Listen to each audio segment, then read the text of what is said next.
Sacrifice, কারণ ইবাদত। তার সন্তানের মুখ না দেখে এই টেস্ট খেলতে চলে এসেছেন ইতালি থেকে, যার খেলার কথা ছিল না। তাসকিন আহমেদ শুধুমাত্র এই অস্ট্রেলিয়ার টেস্টে খেলবেন দেখে নিজেকে প্রিপেয়ার করেছেন। তিনি এটা না করলেও পারতেন। হাসান মাহমুদ কাউন্টিতে গিয়ে নিজেকে রেডি করেছেন to deliver his best for his country against Australia in Australia, and he delivered it.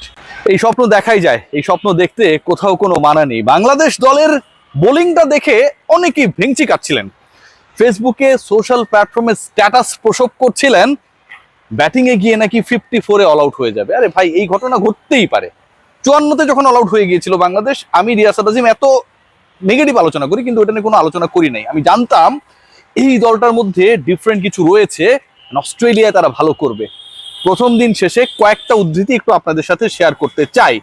Press কনফারেন্সে এসে হাসান মাহমুদ বলেছেন, ম্যাচের মধ্যে ট্রাভিস হেড বলছিলেন, যার উইকেট তিনি নিয়েছেন, ট্রাভিস হেড, তিনি বলছিলেন তোমার বোলিং ভালো হচ্ছে। আরো কিছু আলোচনা করতে চাই। আমরা যদি খেয়াল করে দেখি, ক্যারি ওকিফে তিনি বলেছেন, আমার মনে হয় এটা অস্ট্রেলিয়ার জনগণের জন্য একটা সতর্ক বার্তা। বাংলাদেশের বিপক্ষে ডারউইন টেস্টে প্রথম দিন শেষে বলেছেন, বাংলাদেশ দল এখানে খেলতে এসেছে, অনেকেই ভেবেছিলেন এই ম্যাচ খুব বেশি দিন গড়াবে না, কিন্তু এখন পর্যন্ত প্রথম দিনটা বাংলাদেশের, স্পষ্টভাবে সেটা বলা যায়। ডেভিড ওয়ার্নার বলেছেন, কি বলেছেন বলতে হবে, এবারই সম্ভবত প্রথম দেখলাম কোন প্রতিপক্ষ দল অস্ট্রেলিয়া এসে শুরু থেকেই তাদের বোলারদের এত নিখুঁত জায়গায় বল করিয়েছে, যা একেবারেই অস্ট্রেলিয়ার মাটিতে সম্ভব না। এই যে বক্তব্য, এই যে আলোচনাগুলো শুনতে কিছুটা হলেও অনেকের খারাপ লাগছে, কারণ বাংলাদেশের বোলিং নিয়েই সবাই আলোচনা করেছে, বাংলাদেশের ব্যাটিংটা কেউ কিছু বললো না। ব্যাটিং নিয়ে আমিও আলোচনাটা করবো একটু পরে। তবে আজকে যে ঘটনা ঘটেছে, যেভাবে বাংলাদেশ অস্ট্রেলিয়ার বিপক্ষে অস্ট্রেলিয়ার মাটিতে প্রথম টেস্টে প্রথম দিনটায় দাপট দেখিয়েছে, প্রথম টেস্টের প্রথম ইনিংসে বাংলাদেশ বল করতে গিয়ে প্রথম ঘন্টায় কোনো উইকেট না পাবার পরে 4 উইকেট নিয়ে লাঞ্চে গিয়েছে, দিন শেষের আগে 198-তে প্রতিপক্ষকে অল আউট করে দিয়েছে। 10 উইকেটের 6টা হাসান মাহমুদ নিয়েছেন, 10 উইকেটের 10টা উইকেটই বাংলাদেশের পেসাররা নিয়েছে। বাংলাদেশ দলে আরো একজন পেসার থাকলে ভালো হলেও হতে পারতো, ওই ডিসকাশনকে আরো বেশি উস্কানি দিয়েছে। কি বলবেন? একজন ক্রিকেটার একটু গল্প করতে চাই, সেই তাকে খুব বেশি ইম্পর্টেন্স দেয়া হয় না, স্পষ্টভাবে বললে অনেক বেশি লাইমলাইটে থাকেন না, কিন্তু তার ক্যারিয়ারের, টেস্ট ক্যারিয়ারের 3টা ফাইফারের 3টাই বিদেশের মাটিতে। রাওয়ালপিন্ডিতে পাকিস্তানের বিপক্ষে, চেন্নাইতে ইন্ডিয়ার বিপক্ষে, আচ্ছা মনে করলাম সাবকন্টিনেন্টাল কন্ডিশনে হাসান মাহমুদ, যার বলে নাহিদ রানার মতো গতি নেই, তিনি হয়তো কিছুটা কার্যকর। অস্ট্রেলিয়ায় গিয়ে তিনি 6 উইকেট নিলেন, ক্যারিয়ার সেরা বোলিং, এবং সেই 6 উইকেটে বাংলাদেশ অস্ট্রেলিয়াকে গুটিয়ে দিল, বিপর্যস্ত করলো 198 এর মধ্যে। খেয়াল করে দেখুন যে এই যে 6টা উইকেটের 2টা ওপেনারের, লাস্ট উইকেটটাও তিনি নিয়েছেন। আর যে ফাইফারটা মারলেন, মানে অস্ট্রেলিয়ার মাটিতে বাংলাদেশের যে কোনো ফরম্যাটে যে কোনো পেসারের প্রথমবার ফাইফার নেয়া, সেই ফাইফারের মানে হাসান মাহমুদের আজকের দিনের 5th উইকেটটা স্টিভেন স্মিথকে তিনি আউট করবেন বলেই ইবাদত হোসেনের বলে নিশ্চিত আউটটাও শেষ পর্যন্ত তিনি আউট হলেন না, কারণ ওই উইকেটটা লেখা ছিল হাসান মাহমুদের জন্য। 5 উইকেট 6 উইকেট নিচ্ছেন, কাউন্টিতে খেলতে গেলেন, সেখানটাও গিয়ে ফাইফার মেরে দিলেন। আজকে এই ডিসকাশনের আগের ডিসকাশনটা কি ছিল জানেন?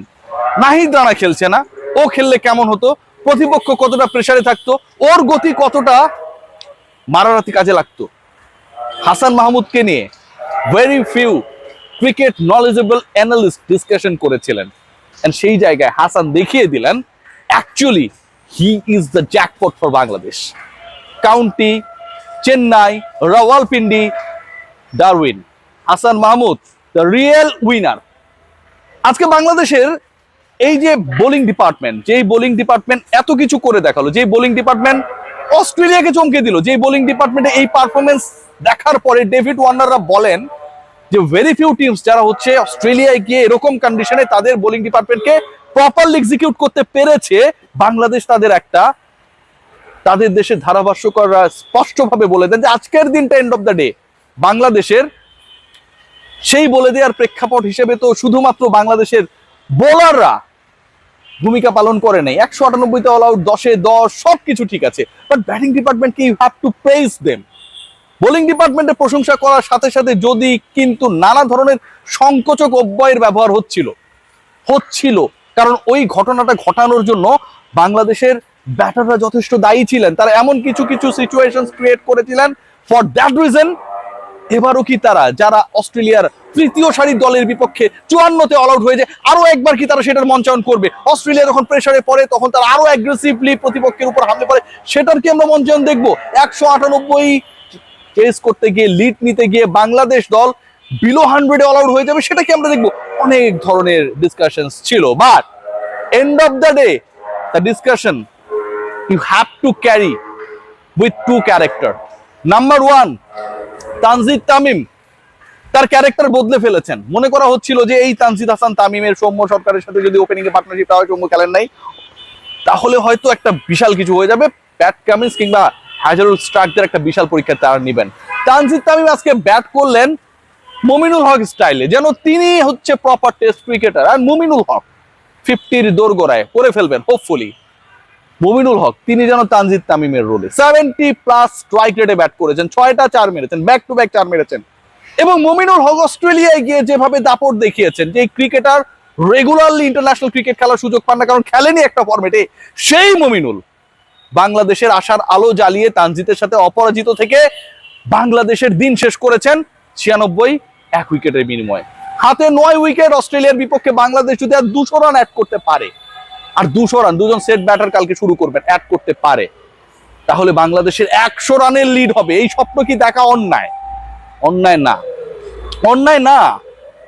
যখন ট্রাভিস হেডরা বলেই দেন বাংলাদেশের ব্যাটারদেরকে, আজকে বোলারদেরকে, যে তুমি ভালো বল করেছো, আর বাংলাদেশের ব্যাটাররা ঠিক একই দিনে একই উইকেটে, অস্ট্রেলিয়া তো 10টা প্রথম ঘন্টার পরে টানাই চলছিল, এরকম পারফর্ম করতে পারে, সেই দলটা আরো 200 করতে পারে, আরো বেশিও করতে পারে। সেই দলের পেস ডিপার্টমেন্টে যারা, সেই দলের পেস ডিপার্টমেন্টে যারা আজকে কিছুটা স্পটলাইটের ডানে বামে ছিলেন, হাসান মাহমুদ তো পুরোটাই নিয়ে নিয়েছেন, পুরো আলোটা। সেই তাসকিন ইবাদত আরো অনেক কিছু করতে পারে। স্যাক্রিফাইস, এই ম্যাচটাই স্যাক্রিফাইস। আজকে যদি নাহিদ রানা ফিট থাকতেন, হয়তো হাসান বাদী পড়ে যেতেন, কেউ এটা নিয়ে আলোচনাও করতো না।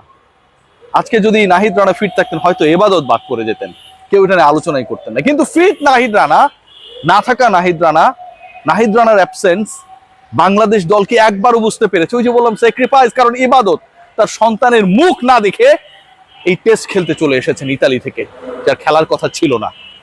তাসকিন আহমেদ শুধুমাত্র এই অস্ট্রেলিয়ার টেস্টে খেলবেন দেখে নিজেকে প্রিপেয়ার করেছেন, তিনি এটা না করলেও পারতেন। হাসান মাহমুদ কাউন্টিতে গিয়ে নিজেকে রেডি করেছেন to deliver his best for his country against Australia in Australia, and he delivered it. এই যে স্যাক্রিফাইসের গল্পগুলো, অজানা গল্পগুলো, সেই গল্পগুলোই আমাদের এই জানা রূপকথার জন্ম দেয়। সাবাস বাংলাদেশ।